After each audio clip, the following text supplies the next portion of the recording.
자, 우리가 오늘부터 배울 내용, 지금부터 배울 내용은 열량과 비열, 그리고 열팽창에 대해서 공부를 할 겁니다.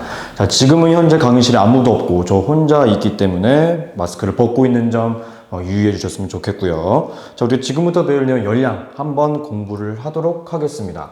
자, 이게 열량이라고 하는 개념 자체가 생각보다 어렵지는 않아요. 그런데 이 열량에 대해서 나올 거면 열량 하나만 알려주면 참 좋을 텐데 이 열량 파트를 공부하기 위해서 우리는 비열이라고 하는 것도 알아야 하고 질량이라는 거 하는 것도 알아야 되고 온도 변화에 대한 것도 알아야 되는 겁니다.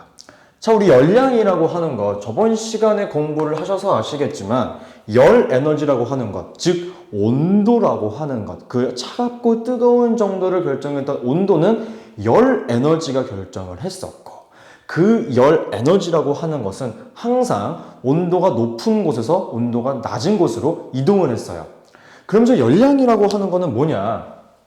그 열 에너지가 얼마나 이동했는지 그 이동한 양을 우리가 열량이라고 표현을 하게 되는 겁니다. 아시겠죠? 자, 그랬을 때 이 열량이라고 하는 것 중에 가장 중요한 것 첫 번째는 단위예요. 단위. 열량의 단위입니다. 자, 열량의 단위는 크게 두 가지로 킬로칼로리와 칼로리가 존재합니다. 자, 우리는 K라고 하는 표현을 단위적인 곳에서 굉장히 많이 봤을 거예요. 똑같은 개념입니다. 즉 우리는 1kcal라고 한다면 1000을 의미하는 거겠죠? 그러므로 1000칼로리라고 이야기하시면 되겠습니다. 오케이?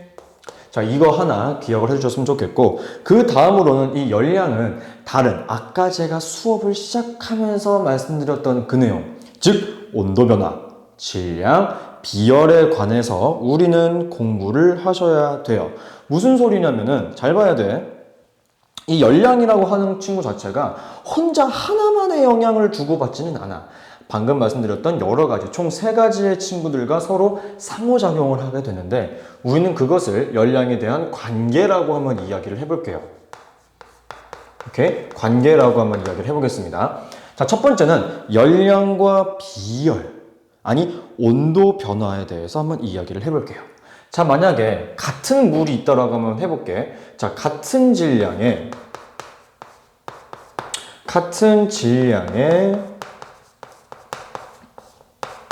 물이 있어요. 오케이? 같은 질량의 물이 있을 때 우리가 가스레인지 불꽃의 개수가 더 많아. 오케이? 불꽃의 개수가 더 많다면, 오케이? 불꽃의 개수가 더 많다면, 즉 불꽃의 개수라고 하는 것은 더 많은 열을 가해주는 거겠죠? 그러므로 다른 말로 바꿔주자면은 열량이 더 많다면 자연스럽게 더 많은 불꽃을 가해주는 곳에서 온도가 더 많이 상승했겠죠. 그쵸? 이거 하나 이야기할 수 있을 것이고, 두 번째는 다른 질량의 물이에요. 다른 질량 했으니까 이번에는 비열 같은 걸로 했으니까 다른 걸로 한번 이야기를 해보자면 뭐라고 얘기할 수 있을까? 이번에는 다른 물질이야. 오케이? 서로 다른 물질인데 다른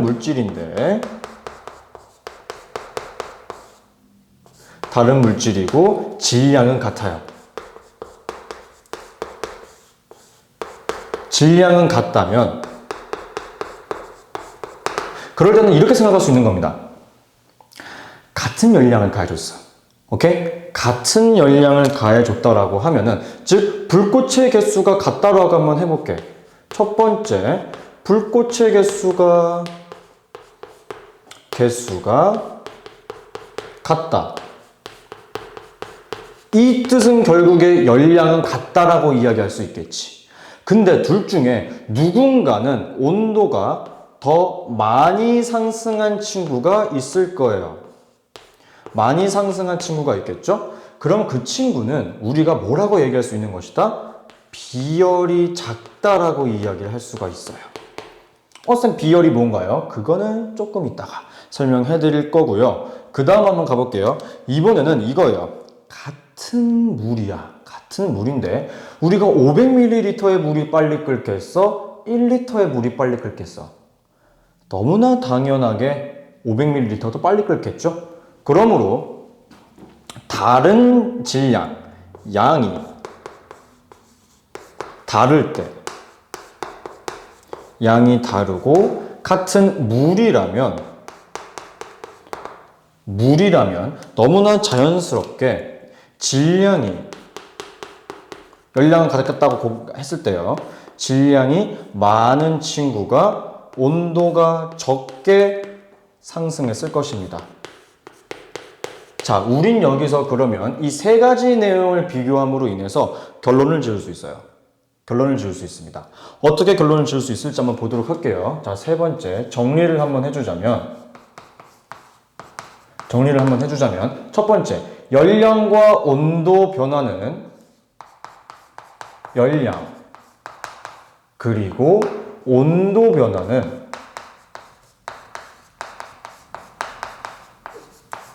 지금 서로 화살표의 방향이 같죠? 그러므로 비례한다라고 이야기를 할 수가 있겠고, 두 번째, 온도 변화와 비열의 화살표 방향이 다르죠? 그러므로 두 번째로는 온도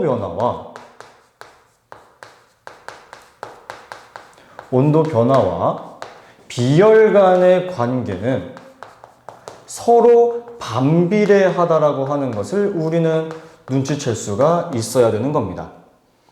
마지막으로 질량이라고 하는 것과 온도 변화도 서로 화살표 방향이 다르기에 질량이라고 하는 친구랑 온도 변화도 서로 화살표 방향이 달라요. 그러므로 저 둘도 우리는 반비례 관계이다. 이렇게 이야기를 할 수가 있는 겁니다. 자, 여기는 시험 문제에서 줄글로 옳은 것을 고르시오, 틀린 것을 고르시오 라고 얘기하기가 딱 좋은 파트예요. 그리고 지금 제가 만들어드린 책에 나와 있는 그 그림 있죠? 그림 1kg, 1kcal, 1도씨 오케이? 2kcal, 1kg, 2도씨 1도씨, 2kg, 2kcal 이 그림을 정확하게 기억하시고 알아두셔야지만 문제를 해결할 수 있을 거예요. 오케이. 그 그림 정확하게 파악하셨으면 좋겠고, 지금 우리가 이렇게 공부하다 보니까 얘가 자꾸 거슬려. 비열 자꾸 거슬리지. 이게 뭔지 한번 가보도록 할게. 이게 생각보다 어려울 거고요. 이 비열을 계산하는 과정에서 여러분들은 많이 곤란하게 될 겁니다. 그런데 뭐 그렇게 어마어마하게 어려운 건 또 아니니까 한번 가보도록 할게요. 자, 두 번째 비열입니다. 자, 비열이라고 하는 것은요, 사전적 정의가 어떠한 물질이 1kg이 존재했어. 그래, 우리 여기다가 열을 막 가해줄 거야. 가해줬을 때 1도씨를 올리고 싶어. 오케이? 1도씨를 올리고 싶을 때 그때 필요한 열량을 우리가 비열이라고 이야기를 하게 됩니다. 그러면 생각을 한번 해보자. 어떤 물질 1kg이 존재하는데 1도씨 올리기 위해서 필요한 열량이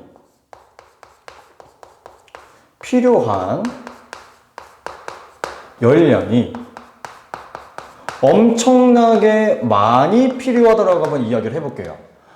그러면 엄청나게 많이 필요하다라고 해봐. 그러면은 어떠한 친구 두 개의 가스레인지가 같은 불꽃의 개수가 있다라고 생각을 해보자. 그랬을 때 필요한 열량이 많은 친구면은 불꽃의 개수도 많아야 될 거 아니야? 근데 똑같다면 자연스럽게 필요한 열량이 큰 아이는 온도 변화가 작겠죠. 그쵸? 그리고 마찬가지로 나는 1도씨 우리는데 필요한 열량이 그렇게 많이 필요하지 않아. 적어도 돼. 오케이? 그렇다고 하는 친구 필요한 열량이 그렇게 많지 않아도 되는 친구라고 한다면은 그 친구는 같은 열을 가해 주었을 때 위에 있는 친구보다 온도 변화가 클 거예요. 그쵸? 그렇기 때문에 우리는 이렇게 이야기를 할 수 있습니다. 즉, 필요한 열량이 크다라고 하는 것은 결국에 비열이 큰 거겠죠. 그러면 이렇게 해석할 수 있겠네. 비열이 큰 친구는 온도 변화가 작다. 혹은 반대로 비열이 작은 친구는 온도 변화가 크다라고도 우리는 이야기할 수 있는 것이 이 비열의 가장 중요한 내용이에요. 됐죠? 자, 두 번째로는 이 비열이라고 하는 것도 기준이 존재해요. 그게 누구냐? 바로 이 물이라고 하는 친구입니다. 이 물은 비열이 1이에요. 그리고 여기서 알아주시면 좋은 것 중에 하나가 단위겠죠. 단위는 킬로칼로리를 나눠줍니다. 킬로그램이라고 하는 질량과 온도로 곱한 값으로 나눠줍니다. 자, 여러분들 여기서 주의해 주셔야 될 거. 단위 딱 보시면 이제 슬슬 감이 와야지. 킬로칼로리네. 그리고 킬로그램이네. 우린 여기서 유의해야 할 점이 있겠죠? 바로 단위 변환. 할 수 있어야 되겠죠? 둘 다 킬로라고 하는 K값이 붙어 있기 때문에 1칼로리라고 한다면은 1kcal라고 한다면은 1000칼로리, 1kg이라고 한다면은 1000g이라고 하는 단위 변환도 정확하게 알아두셨으면 좋겠고요. 그래서 이 마지막으로 우리가 알아야 할 것은 비열과 우리가 조금 전에 배웠던 열량, 그리고 여기서 나와 있는 질량과 온도 변화에 대한 관계가 식이 이렇게 주어지게 돼요. Q는 C 곱하기 M 곱하기 T라고 하는 식으로 곱해지게 됩니다. 이게 무엇이냐? Q는 열량을 의미하고요. 네, 시리가 갑자기 떠들고 있네. C는 비열을 의미하고요. M은 질량. T가 바로 온도 변화예요. 온도 변화. 즉, 열량을 구하기 위해서는 비열, 질량, 온도 변화를 알고 있어야 하는 것이다. 이거예요. 자, 그럼 비열, 이렇게만 보면 별거 아닌 것 같은데, 제가 옆에 오른쪽에 만들어 놓은 그 문제를 한번 풀어보도록 할게요. 자, 첫 번째. 뭐라고 하고 있는지 한번 볼까? 어떠한 고체가 500g이 존재한대. 자, 단위 변환 문제 바로 나왔네. 자, 여러분, 500g이라고 한다면 우리는 여기 식에 대입하기 위해서는 킬로그램으로 들어가 줘야 되겠지? 그러므로 0.5kg이라고 이야기를 해야 될 거야. 그쵸? 여기다가 열량을 가했을 때 얼마만큼 가했어? 2kcal의 열량을 가했어. 오케이, 얘는 단위 변환할 필요 없겠다. 그치? 그리고 온도가 와우 40도씨가 올라갔다라고 했네요. 자, 그럼 저 식에다가 대입 한번 해볼까요? 열량 2kcal. 그 다음 비열은 우리가 모르니까 X. 질량은 얼마? 0.5kg. 온도는 얼마? 40도씨.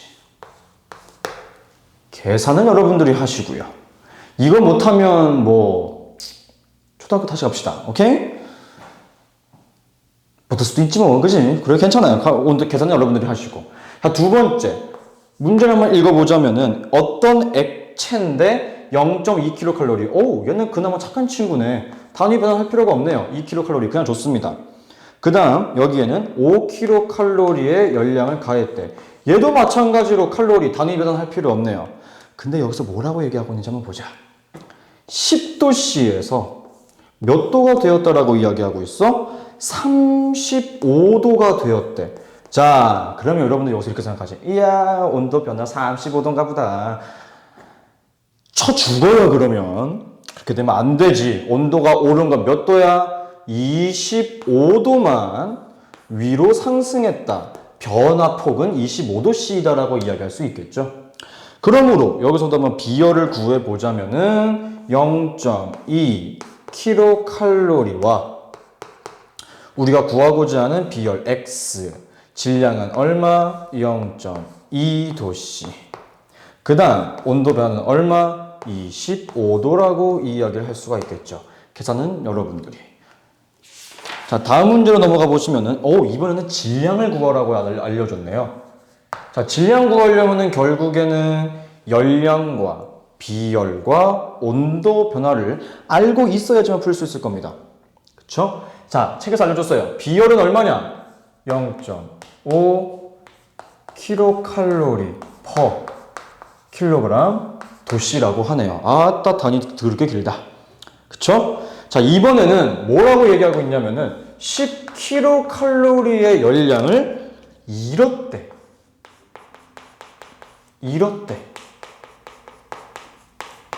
자, 이것도 그냥 똑같이 가주시면 됩니다. 여기서 우리가 뭐 가해준 열량이라든지 그런 내용이 없잖아요. 그냥 열량만 알고 있으면 되는 거야. 오케이? 그리고 몇 도가 내려갔다라고 이야기했냐면은 10도가 내려갔다라고 했어요. 여러분, 뭐 올라갔다 내려갔다 그것은 중요하지 않고 숫자만 보셔도 괜찮습니다. 그랬을 때 열량을 우리가 10킬로칼로리를 빼앗았고 비열이 0.5. 아이고, 단위 너무 길다. 이렇게 되어 있는 상태에서 질량을 모르고 온도는 10도라고 했기 때문에 식은 이렇게 형성이 되겠죠. 됐죠? 전혀 어려운 문제 아니에요. 비열이 막 계산 문제 겁나 많이 나오고 뭔가 막 숫자도 많아 보이고 문제도 길어서 어려워 보이지만 전혀 어렵지 않아요. 그냥 주어진 열량, 비열, 질량, 온도 변화에 숫자만 대입하면 끝이야. 우리 이 정도는 할 수 있을 거 아니야. 수학을 그렇게 오래 배웠는데. 그쵸? 이 정도는 할 수 있을 것이고. 자, 한번 볼게요. 이번에는 비열이 0.2 킬로칼로리 퍼 킬로그램 도씨라고 하고요. 그 다음 얘는 또 뭘 구하라는 볼까? 질량 구하라고 하고 있는 거네요. 자, 2킬로칼로리의 열량을 가했대요. 그랬더니 2도씨, 5도씨네요. 5도씨에서 어떻게 되었다? 3배가 되었대. 그럼 몇 도가 된 거니? 15도가 된 것이기 때문에 온도가 상승된 정도는 얼마야? 10도씨가 올랐을 것이다. 그러므로 대입을 해주자면 0.2 아이고야 대입을 해주자면 2킬로칼로리에다가 0.2 킬로칼로리 퍼 킬로그램 도씨. 아우 길어 씨. X 곱하기 10도씨 해주시면 되겠죠. 오케이. 자, 마지막 한 문제는 여기다가 할게요. 상관없죠. 5번.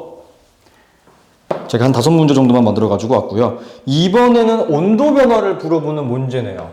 그럼 뭐뭐뭐 알아야 되겠어? 열량, 비열, 질량은 알고 있어야 되겠지. 가자. 이번에는 비열이 0.2라고 하네요. 또 0.2네요. 0.2 킬로칼로리 퍼 킬로그램 도씨. 오케이. 자, 그리고 질량이 얼마래? 5kg. 그 다음 비열이 얼마라고 나와 있느냐? 비열했고 온도 변화 알려주는 거네요. 자, 그랬을 때 열량을 10kcal라고 했대요. 그럼 계산해 봅시다. 10kcal는 0.2 kcal per 킬로그램 도씨 곱하기 5kg 곱하기 x. 이렇게 구하는 겁니다, 여러분. 전혀 어렵지 않아요.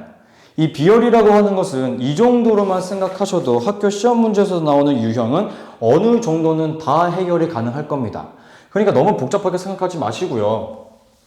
오케이. 너무 복잡하게 생각하지 마시고, 그냥 책에 나와 있는 혹은 문제에 나와 있는 숫자를 어디에 어떻게 대입만 하면 되겠다라고 생각하시면 되겠습니다. 자, 열팽창 내용이 쉽기에 제가 여기를 정리를 한번 해보도록 할게요. 자, 정리 한번 해봅시다. 정리. 첫 번째 정리. 우리가 조금 전에 가장 먼저 배웠던 것이 바로 열량이라고 하는 친구였어요. 열량. 자, 열량이라고 하는 내용에 대해서는 우리가 되게 많은 거를 공부한 것 같고 뭐가 비례한다, 반비례한다 많은 것 같은데 딱 하나만 기억하시면 됩니다. 방금 제가 말씀드렸던 누구랑 누가 비례 관계가 되어 있는지 이거 정확하게 파악하셔야 되고요. 두 번째로는 누구랑 누가 반비례 관계에 놓여 있는 것인지 그거 파악하시면 됩니다. 오케이. 그거 우선 파악을 하셨으면 좋겠고요. 두 번째로 알아주시면 좋은 게 단위. 단위 같은 경우는 틀리면 너무 가슴이 찢어질 거야. 그러니까 이거는 꼭 알아두셨으면 좋겠고. 자, 두 번째는 비열 배웠죠. 자, 여러분 비열 파트에서는 사실 알아두시기가 좀 여러 가지가 있어요. 비열 파트에서는 첫 번째 비열이라고 하는 이것이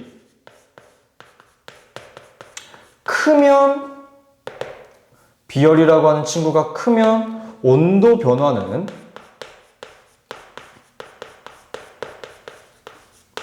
작다라고 하는 것. 그 다음 이 비열이라고 하는 것이 작으면 이걸 왜 이렇게 얘기했을까? 비열이라고 하는 게 크면 온도 변화가 작고 비열이라고 하는 것이 작으면 온도 변화는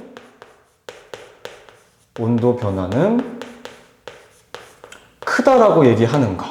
이거 우선 하나 기억을 해주셨으면 좋겠고요. 그 다음 아까부터 우리가 계속 문제 풀었던 Q는 CMT라고 하는 이 공식도 하나 기억해 두시면 완벽하겠습니다. 오케이. 자, 마지막으로 하나 지금부터 설명할 내용인데요. 이 비열에 의한 현상이 있어요. 오케이. 비열에 의한 현상.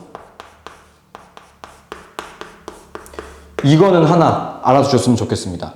오케이. 자, 비열에 의한 현상은 뭐가 있냐? 대표적으로 해류풍이 존재합니다. 해류풍. 해류풍이라고 하는 것은 뭔지 한번 천천히 가보자면 가장 먼저 낮으로 한번 가볼 거고 그 다음에 밤으로 한번 가볼 거예요. 근데 우리가 이 해류풍을 공부하기 전에 가장 먼저 기본 베이스로 머릿속에 넣어주셔야 되는 것 중에 하나가 바다라고 하는 해양은 물이기 때문에 비열이 커요. 자, 비열이 크면 온도 변화는 작다. 그 다음 대륙이라고 하는 육지는 비열이 작아요. 자, 비열이 작다라고 하는 것은 온도 변화가 크다라고 이야기할 수 있을 겁니다. 자, 그럼 낮 같은 경우는 어떻게 되느냐? 산이 이렇게 있는 대륙이 있고 바다가 이렇게 있다라고 했을 때 온도 변화가 작은 대륙이 더 많이 온도가 상승해.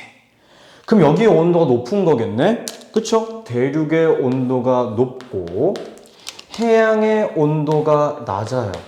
그러면은 온도가 높은 곳에 존재하는 공기는 위로 상승할 것이며 그 빈 공간을 채워줘야 되기 때문에 바다에서 대륙 쪽으로 바람이 이동하게 됩니다. 어디서?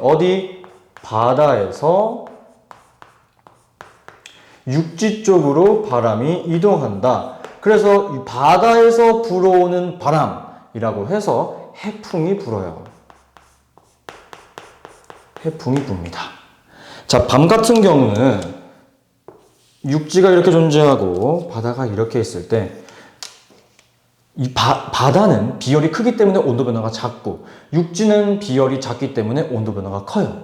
그래서 굉장히 추워진 밤에는 오히려 바다의 온도가 더 높게 형성이 되어 있고 육지의 온도가 더 낮습니다. 그럼 바다 쪽에서 공기의 가열로 상승이 일어나고 이 빈 공간을 채워주는 현상이 바로 밤에 일어나는 바람입니다. 자, 이 친구는 육지에서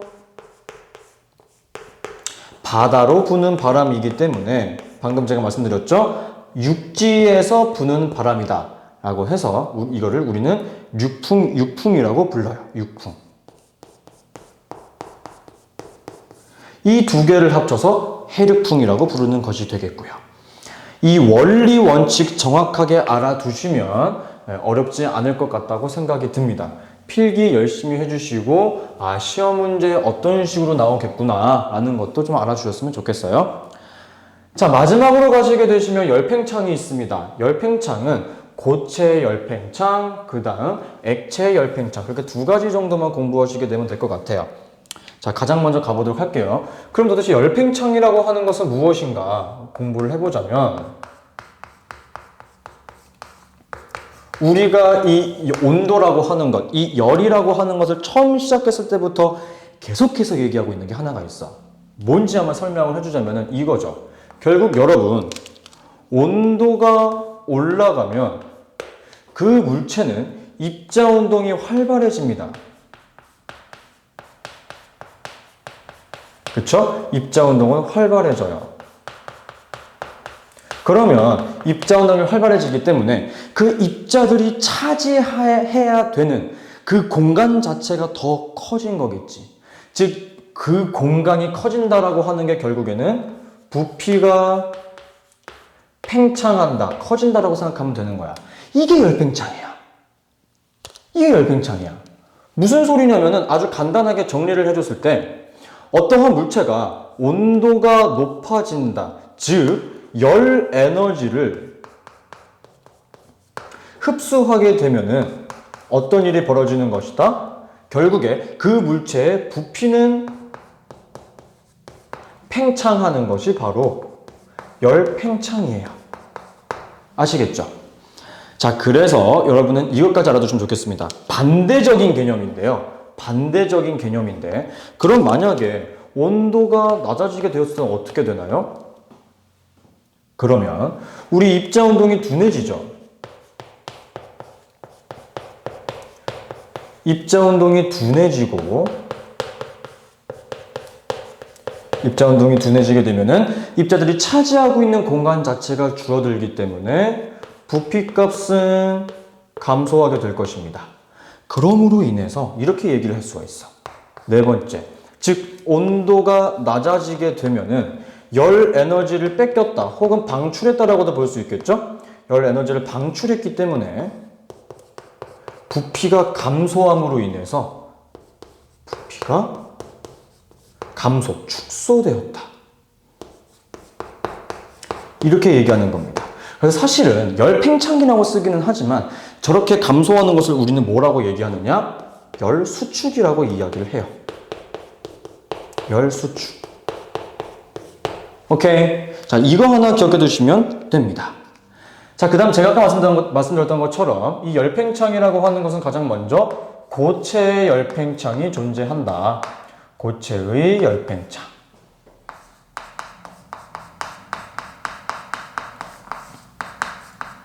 뭐 엄청 많은 내용이 있진 않습니다. 그냥 간단하게 빨간색으로 된 금속을 하나 준비를 해요. 이 친구는 열팽창 정도가 큰 거야. 열팽창이 크다라고 하는 건 뭔가요? 열을 가했을 때 제가 더 많이 늘어나요. 그 다음 열팽창 정도가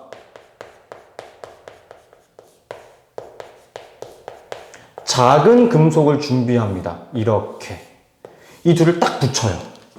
그 다음 여기다가 우리가 많은 열을 가해 줄 거야. 즉 온도를 상승시키게 되면은 열팽창 정도가 큰 아이가 더 많이 팽창함으로 인해서 이런 식으로 더 많이 휘어지게 되는 거예요.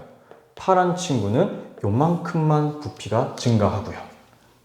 오케이. 이게 바로 고체 열팽창이라고 이야기하는 것의 예시고, 이 친구의 이름을 그래서 뭐라고 부르느냐? 바로 바이메탈이라고 부릅니다. 바이메탈이라고 불러요. 자, 그럼 우리 딱 봐도 알겠죠? 열팽창 정도가 큰 아이가 더 많이 팽창함으로 인해서 휘어지는 쪽은 어느 쪽으로 휘어지는 거야? 가장 중요한 내용 첫 번째, 열팽창 정도가 작은 아이 쪽으로 휘어진다라고 이야기를 할 수가 있어요. 그리고 하나 더. 그럼 만약에 내가 얘를 다시 냉각시킬 거야? 차갑게 만들었어. 그럼 다시 이렇게 돌아오겠지. 두 번째로 알아두실 수 있는 내용. 즉, 얘는 우리가 가열할 때고, 반대로 냉각할 때는 열팽창 정도가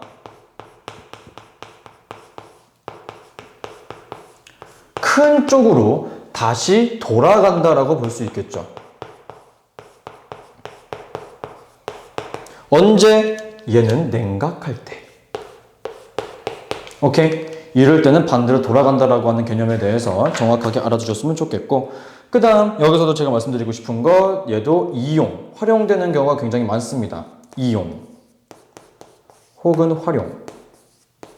그 여러 가지 예시들 정확하게 기억해 두시고 문제에 적용해 주셨으면 좋겠어요. 됐죠? 자, 그 다음은 액체 열팽창인데,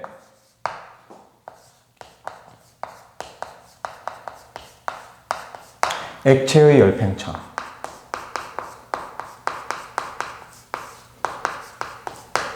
자, 액체 열팽창도 의외로 간단합니다. 그냥 똑같아요. 자연스럽게 그냥 온도가 올라가면 올라갈수록 부피는 팽창할 거야. 그런데 물은 좀 다르죠. 물은 좀 달라요. 물은 제외다. 쌤, 물은 왜 달라지게 되는 건가요? 라고 이야기를 하자면은 생각을 해야 돼. 물 같은 경우는 오히려 0도에서 부피가 조금 더 커요.